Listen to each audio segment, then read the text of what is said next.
성경 역대하 16장 7절에서 10절입니다.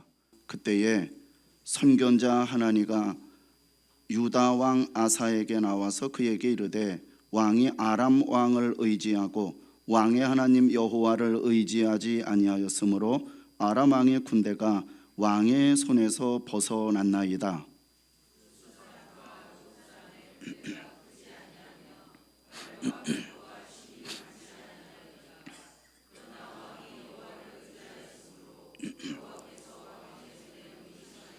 여호와의 눈은 온 땅을 두루 감찰하사 전심으로 자기에게 향하는 자들을 위하여 능력을 베푸시나니 이 일은 왕이 망령되이 행하였은즉 이후부터는 왕에게 전쟁이 있으리이다 하매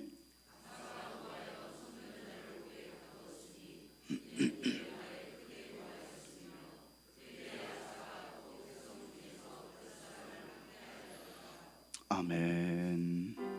자, 오늘 본문의 내용은 솔로몬 왕의 증손자인 아사 왕의 내용입니다. 그런데 이 아사 왕은 이스라엘은 남과 북으로 딱 갈라졌잖아요. 북을 북이스라엘이라고 하고 남은 남유다라고 말합니다. 각각 나라가 정권을 유지해 갑니다. 그런데 이 아사 왕은 남유다의 왕이었습니다. 남유다의 왕으로 몇 년 동안 왕으로 재직했느냐 하면은 41년 동안 왕위에 있었습니다. 그런데 첫 번째, 초기부터 35년 동안은 전심으로 하나님을 의지하는 사람이었습니다. 오늘 본문을 읽다 보니까 구스라는 나라가 나옵니다. 구스 왕 세라가 나옵니다. 이건 뭐냐면은 구스라는 것은 옛날 이름이기 때문에 현재는 이 구스가 어디 나라냐면은 에티오피아, 영어로 에티오피아가 이 전 이름입니다. 자, 이 에티오피아 왕이 100만 군대를 거느리고 이 남유다 아사 왕 쪽을 쳐들어옵니다. 그는 아사 왕은 하나님 앞에 철저하게 기도하면서 하나님의 역사를 체험해서 승리한 적이 있습니다. 그리고 또한 하나님 보시기에 선과 정의를 행하면서 이방 제단과 산당을 완전히 없애버립니다. 그리고 선지자의 말에 순종해서 개혁을 단행하기도 했습니다. 그뿐이 아닙니다.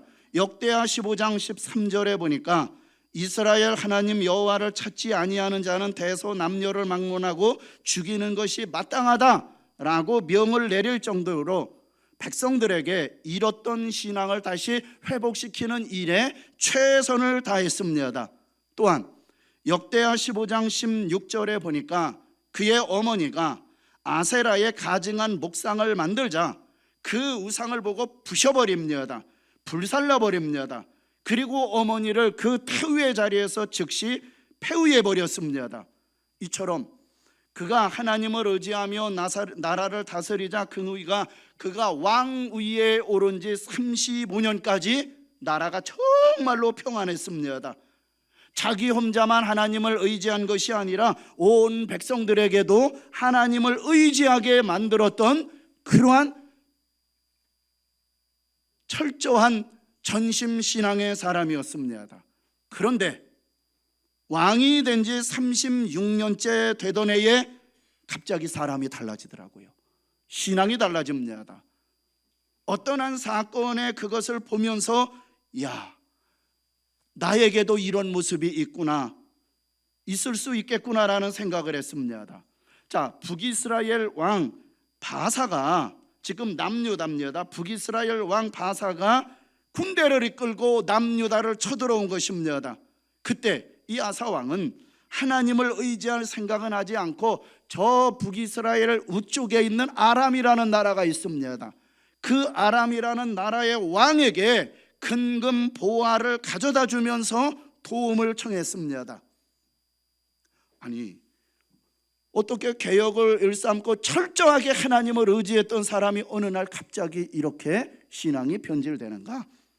자, 그런데 그때 누구를 보내느냐 하면은 하난이라는 사람을 찾아갑니다. 그는 하나님이 보낸 선지자입니다. 역대하 16장 7절에 이 선지자는 아사 왕이 하나님을 의지하지 않고 그 아람 왕을 의지한 것이 잘못된 일이요, 왕이요 당신은 그래서는 안 되요, 책망을 하고 지적을 했습니다. 당신은 이제 아람에게 도움을 청했는데 나중에 그 16절, 그 7절 맨 밑에 줄입니다. 당신은 아람에게 오히려 어려움을 당하게 될 것이요, 이 이야기를 합니다. 그리고 아주 중요한 사실 한 가지를 말해줍니다. 우리 다 같이 읽겠습니다. 시작. 여호와께서는 온 땅을 두루 감찰하사 전심으로 자기에게 향하는 자들을 위하여 능력을 베푸시나니 이 일은 왕이 명령되에 행하였은즉 이후부터는 왕에게 전쟁이 있으리이다 하매. 왕이요 망령되이 행하였소. 당신은 망령되이 행하였다는 말은 뭡니까? 당신의 행동이 어리석었다는 행동입니다. 그리고 당신은 이 일로 인하여서 곧 전쟁을 하게 될 것이라고 말합니다. 자, 여러분, 하나님이 보내신 선지자를 통하여 이런 경고를 받았다라면 아사 왕은 선지자님 잘못했습니다, 어떻게 하면 좋겠습니까? 라고 선지자에게 묻는 것이 신앙인 아닙니까? 그런데 아사 왕은 그렇게 하지를 않았어요. 10절 다 같이 읽겠습니다. 시작. 아사가 노하여 선견자를 옥에 가두었으니 이는 그의 말에 크게 노하였음이며 그때 아사가 또 백성 중에서 몇 사람을 학대하였더라. 아사 왕은 이 선지자의 이야기를 경청한 것이 아니라 화가 났습니다. 화가 나가지고 선지자를 옥에 가둬버렸습니다. 네가 감히 나를 공격해? 네가? 하나님께서 선지자를 통하여 그러면 안 됩니다 라고 깨우쳐 주는데 깨닫지 못했습니다. 여러분, 하나님께서 왜 선지자를 보냈겠습니까?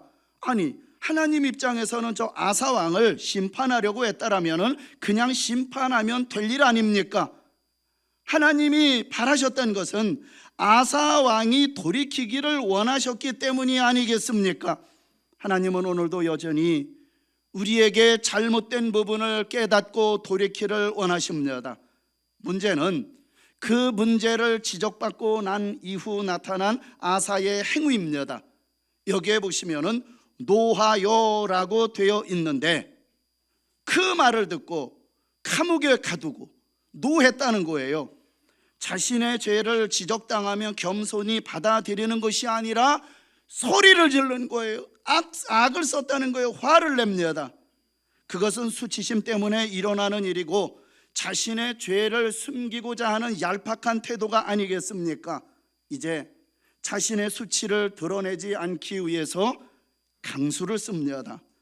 자신을 아프게 한 하나님의 선지자를 옥에 가둡니다. 혹시 백성들이 자신의 잘못을 지적할까 두려워서 이제 백성들을 학대하기 시작합니다. 성경에 나타난 인물들을 보면서 분명히 깨닫는 것이 있습니다. 지혜로운 사람은 실수하지 않는 사람이 아니라 실수한 후에 어떻게 행하느냐라는 문제라는 것이 말입니다. 대부분의 사람들은 실수를 덮기 위해서 더 큰 실수를 합니다. 잘못한 것에 대해서 누가 지적해주면 변명을 합니다. 저는 누군가가 잘못을 지적을 해주면 저를 위해서 한 것이기 때문에 그것을 수용을 합니다. 그런데 대부분의 사람들은 실수를 덮기 위해 하다 보니까 더 큰 실수를 해요. 잘못한 것을 하다 보니까 너무 변명이 많아지는 것입니다. 하지만 지혜로운 사람은 실수한 후에 하나님 앞에서 자신의 모습을 봅니다. 아직도 기회가 있습니다. 아사 왕은 선지자를 통하여 하나님의 말씀을 전해 들었음에도 불구하고 외면해 버립니다. 결국 하나님은 두 번째 아사 왕의 잘못에 대해서 이번에는 뭐로 부르십니까? 질병을 통해서 부르십니다. 12절입니다. 다 같이 읽겠습니다. 시작. 아사가 왕이 된 지 39년에 그의 발이 병에 들어 매우 유독했으나 병이 있을 때 그가 여호와께 구하지 아니하고 의원들에게 구하였더라. 어떤 원인으로 발이 병이 들었는지 알 길은 없지만 오늘 본문은 그의 발이 병이 들어서 매우 위독했다 그랬습니다.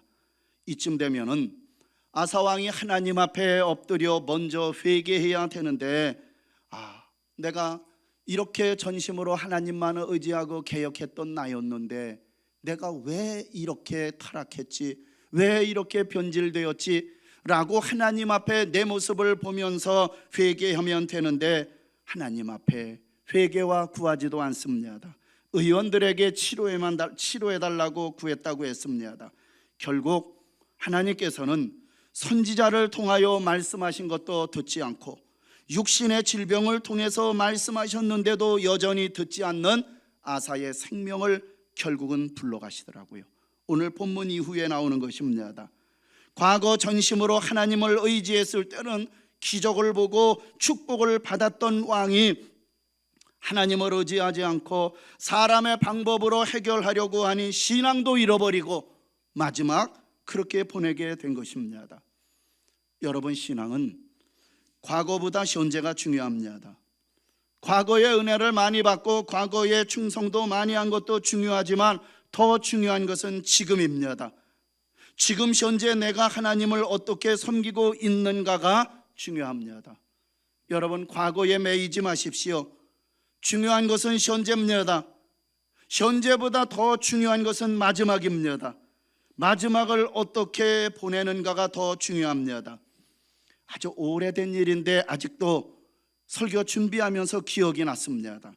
제가 부교육자로 사역할 때에 어느 날 그 부교육자의 그 성남 한남교회를 심호할 때 그 담임 목사님이 설교하실 때에 그 장로님이 돌아가시게 되어 임종 예배 드릴 때에 있었던 이야기를 설교 중에 하시더라고요. 예배를 드리면서 마지막 이제 임종 예배를 드릴 거 아니겠습니까? 그래서 그 드리면서 목사님이, 장로님, 이제 천국에 가시면 예수님을 만나시겠네요 라고 했더니 죽어봐야 알지요 라고 하시더랍니다. 평생 교회에서 살다시피 하고 장로님으로 그렇게 열심히 헌신하시다가 연로하여 돌아가시는 분이 구원의 확신도 없고 천국의 확신도 없은 것입니다. 그 담임 목사님 입장에서는 너무 충격을 받은 거예요. 그래서 설교 중에 그 이야기를 하는 것이 아직도 기억이 납니다. 여러분, 과거가 중요한 것이 아니라 지금 내가 어떤 신앙으로 사느냐가 중요한 것입니다. 그리고 무엇보다도 마지막이 중요합니다. 여기서 우리가 깨닫는 것이 무엇입니까? 우리는 언제나 하나님을 전심으로 의지하며 살아야 하는 것입니다. 이것을 제가 4자로 줄인 것입니다. 전심신앙이다 라고 그렇게 정리를 해보는 것입니다. 자, 그러면은 하나님을 우리가 전심으로 의지해야 할 이유가 있습니다. 그 부분, 왜 우리가 하나님을 전심으로 의지해야 되느냐? 첫째, 우리는 하나님의 은혜로 사는 자이기 때문입니다. 우리가 하나님의 은혜로 산다는 것을 깨닫는 것이 얼마나 중요한지 모릅니다. 이것을 깨닫고 사는 사람이 참 그리스도인입니다. 내가 살아있는 것도 하나님의 은혜인 것을 알기 때문에 하나님 앞에 겸손합니다. 그래서 이런 사람은 좋은 일이 있으면 하나님의 은혜인 줄 알고 감사하고 항상 하나님을 의지하며 삽니다. 그런데 이것을 깨닫지 못하는 사람은 교만합니다. 그 교만함이라는 것은 자기의 힘으로 사는 것으로 착각합니다. 자기 힘으로 얼마든지 살 수 있다고 착각합니다.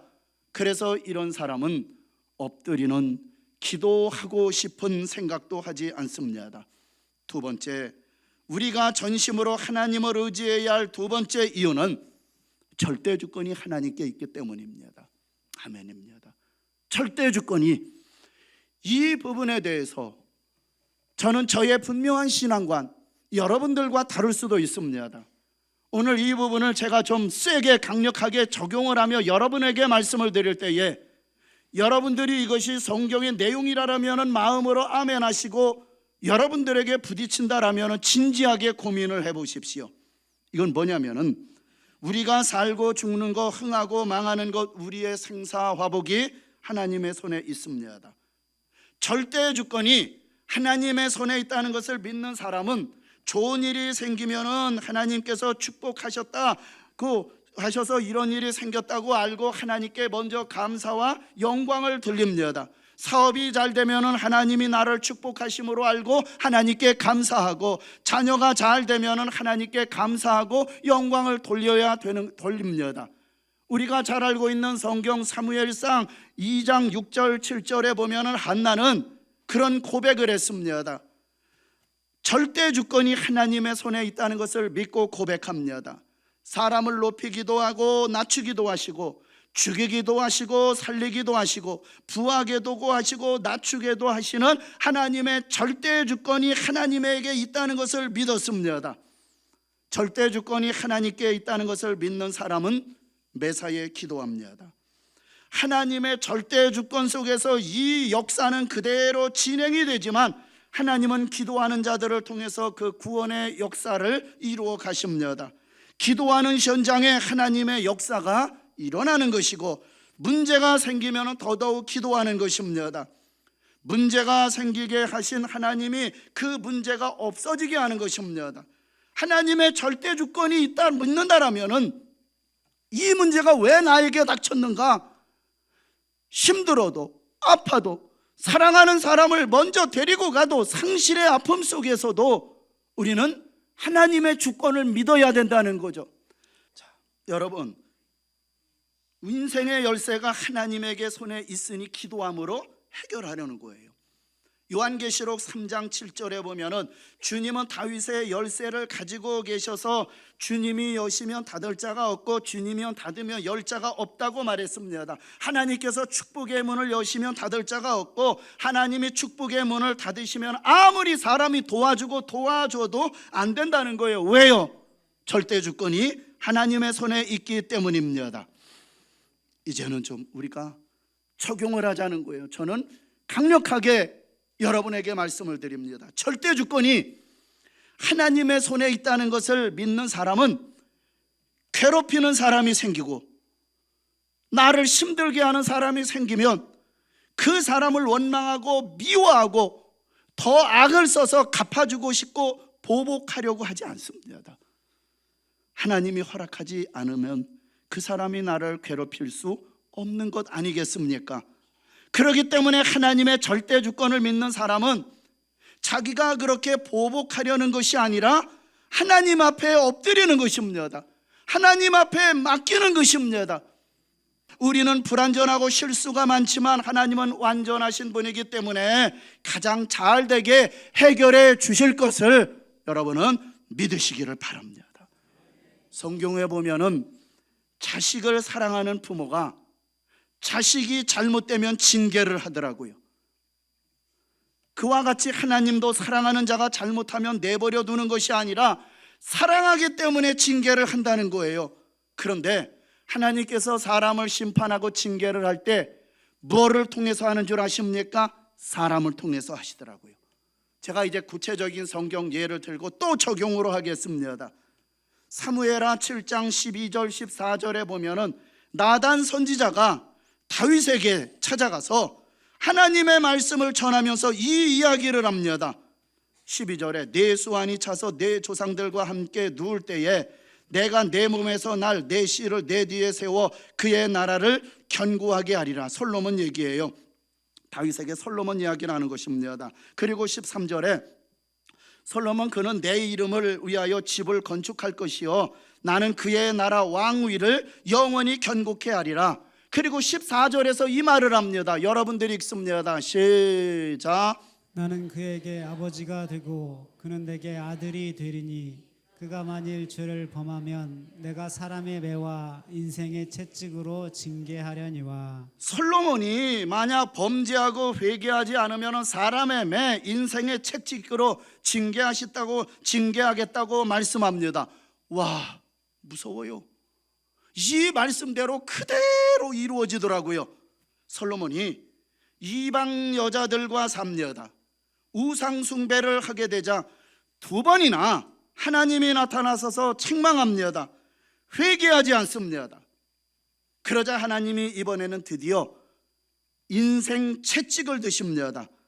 열왕기상 11장 14절에 보니까 하나님께서 에돔 사람 하닷을 일으켜서 솔로몬의 대적이 되게 하셨다고 나와요. 인생 채찍질한 거예요, 사람을 통하여서. 23절에 보면은 르손이라는 사람을 일으켜서 솔로몬의 대적자가 되게 하시더라고요. 26절에 보니까 여로보암을 들어서 솔로몬의 대적이 되게 하십니다. 이사야 10장 5절에 보면은 저 악독한 아수르 군대가 북쪽 이스라엘을 멸망시켰는데 이 아수르를 하나님께서 몽둥이로 사용하셨다고 말합니다. 예레미야 50장 23절에 보면은 유다와 많은 나라가 바벨론에게 멸망당했는데 이 바벨론을 온 세계의 방망이 망치로 사용하신다고 말씀하고 계십니다. 혹시 여러분을 괴롭히는 사람이 있습니까? 그 사람 미워하지 마십시오. 사람을 미워하고 보복하려고 하지 말고 하나님 앞에 엎드리십시오. 왜 저 사람이 나를 이렇게 괴롭히는가? 왜 저 사람이 나를 이렇게 힘들게 하는가? 그 이유를 하나님 앞에 엎드렸을 때 그 이유를 내가 깨닫고 내게 죄가 있다라면 회개하고 그리고 기도하면 하나님께서 그 몽둥이를 하나님이 치우실 줄 여러분 그렇게 믿으십시오. 그 몽둥이가 예뻐서 쓰는 것이 아닙니다. 몽둥이를 쓸 때만 쓰고 끝나면 아궁이에 넣어서 태워버리는 것입니다. 그래서 아수르나 바벨론은 없어진 것입니다. 저 북이스라엘을 멸망시킨 아수르를 하나님께서는 금방 바벨론을 들어서 무너뜨리셨습니다. 그리고 저 남유다를 무너뜨린 바벨론을 금방 페르시아를 들어서 무너뜨리셨음을 우리는 역사를 통하여 생생하게 알고 있습니다. 요셉은 절대 주권이 하나님의 손에 있다는 것을 믿었기 때문에 형들이 자기를 미워가지고 웅덩이에 파넘기고 인신매매병에게 팔리고 노예로 팔려가지고 노예가 되었지만 그것은 형들이 한 것이 아니라 나중에 그 창세기 마지막에 보면은 하나님께서 나를 보내셨다라고 말합니다. 하나님의 절대 주권을 믿은 것입니다. 형들에 대한 미움도 원망도 보복하려는 마음도 없습니다. 여러분, 하나님은 이런 믿음으로 사는 사람에게 로마서 8장에 말한 모든 것이 합력하여 선을 이루게 하시는 하나님, 절대적인 하나님의 주권을 믿고 사는 사람에게는 모든 것이 합력하여 선을 이루게 될 줄 믿으시기 바랍니다. 절대 주권이 하나님께 있음을 믿지 않는 사람은 그냥 모든 것이 다 우연이라고 생각하거나 그냥 어떤 인간이 그렇게 했다고 생각합니다. 그래서 이런 사람은 안 좋은 일이 생기면 운이 나빠서 그렇게 생각하고 자신을 괴롭히거나 그리고 못되게 하는 사람이 있으면 그 사람을 미워하고 원수처럼 생각하고 보복하려고 생각합니다. 제가 얘기한 것이 예수 믿지 않는 사람들의 일반적인 모습입니다. 예수 믿지 않는 사람들은 그렇게 생각합니다. 운이 나빠서 그렇다. 저 사람 때문에 저렇게 했다. 내 보자, 두고 보자, 보복하겠다. 이것이 세상 사람들의 일반적인 모습 아닙니까? 그런데 교회를 다니는 사람들 중에서도 이런 모습이 얼마나 많은지 모릅니다. 마음에 품고 있어요. 두고 보자 기회를 봐요. 교회에서도 공동체에서도 가정에서도 보복하고자 하는 마음, 미워하고자 하는 마음, 갚아주고자 하는 마음. 왜? 그래야 내 속이 우울증에 안 걸리고 속이 후련해지거든요. 우리의 공동체 교회 안에도 이런 사람이 얼마나 많습니까? 잘못된 거예요. 잘못된 거예요. 하나님의 주권을 받아들이지 않는 비신앙인의 모습인 것입니다. 우리 신앙인은 그렇게 살아서는 안 되는 거예요. 보복하고 미워하고 원수처럼 화를 내고 더 갚아주고자 하는 그 마음을 갖고 평생 산다라면 남는 것이 무엇입니까? 신앙도 잃어버리고 내 자신도 무너지고. 세상 사람은 여러분 그렇게 산다 할지라도 우리는 그렇게 살아서는 안 되는 것입니다. 여러분 살면서 애매모호하게 힘든 일을 당하셨습니까? 억울한 일을 당하셨습니까? 상실의 아픔을 당하셨습니까? 언제까지 우리가 그것에 대해서 가슴에 품고 언제까지 살아야 되겠습니까? 우리는 하나님의 절대 주권 속에 이제는 받아들이자는 거예요. 인정하자는 거예요. 욕하지도 말고 미워하지도 말고 원수시하지도 말자는 거예요. 있는 거 그대로 받아들이는 거. 하나님은 천지와 만물을 창조하신 전능하신 하나님일 뿐만 아니라 그 모든 만물과 인간을 다스리시고 주장하시는 절대 주권을 가지신 하나님이심을 믿으시기 바랍니다. 어게인이라는 책이 있습니다. 오래전에 한번 소개했던 책입니다. 정성이라는 분이 기록한 간증문입니다. 이분은 사업가로 촉망받던 시절 교통사고로 하반신 마비 척수장애 1급 판정을 받습니다. 여러 번 자살을 시도합니다. 그러나 극적으로 죽지 않고 살아나 하나님을 만나게 됩니다. 그도 한때는 교회를 다닌 사람이었는데 세상 사람 친구들과 어울리는 사이에 신앙생활이 멀어져만 갔습니다. 그러던 어느 날 친구와 영동 고속도로를 고속 질주하며 추월하다가 큰 죽음의 위기를 맞는 교통사고를 당했습니다. 오랜 동안 병원에서 있는 동안 병실에서 하나님을 만납니다. 이제는 자신을 향한 하나님의 사랑을 깨닫고 다시 태어나 인생을 새롭게 출발하고 어게인 다시라는 책을 쓰게 됩니다. 지금 건설업체를 운영하며 휠체어에 몸을 의지한 채 건설 현장을 누비며 사업에 전념하고 있습니다. 이 책의 서문을 보니까 이렇게 쓰고 있더라고요. 건강이라면 누구보다 자신했던 자신이었습니다. 사랑과 인생을 즐길 줄도 알았습니다. 내게 주어진 인생이니 마음껏 살면 된다라고 생각을 했습니다. 그러나 불현듯 찾아온 교통사고 1급 척수장애 판정은 한치 앞을 내다볼 수 없는 것이 참 인생이구나 라는 것을 깨닫게 해주었다고 서문에서 이야기합니다. 하반신 마비, 대소변 조절 불가, 시시때때로 찾아오는 통증 이러한 장애와 고통 앞에 인생을 하염없이 저주합니다. 그때 하나님은 이 사람에게 찾아오셔서 하나님의 사랑과 계획이 얼마나 위대하신지를 알려주었습니다. 그러면서 마지막 이 사람이 이 책을 쓰는 이유와 목적을 이렇게 기록을 했습니다. 사람들이 건강할 때, 평안할 때 하나님을 온전히 섬기며 하나님께서 주신 사명을 감사함으로 감당하기를 바라는 것이라고 말하고 있습니다. 그리고 어렵고 힘든 시기에 비록 벼랑 끝에 선 절망을 만났다 할지라도 사지를 움직일 수만 있다면 얼마든지 하나님 앞에서 다시 시작할 수 있음을 전하고자 합니다 라고 이 책에서 말하고 있습니다. 그렇습니다. 잘 살고 못 사느냐가 문제가 아니고 성공과 실패의 문제도 아닙니다. 누구를 의지하며 누구와 손붙잡고 어떻게 사느냐의 문제입니다.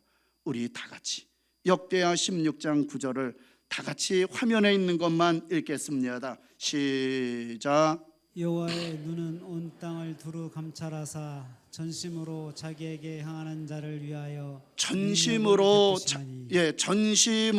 자기를 향하는 자들을 위하여 능력을 베푸시나니.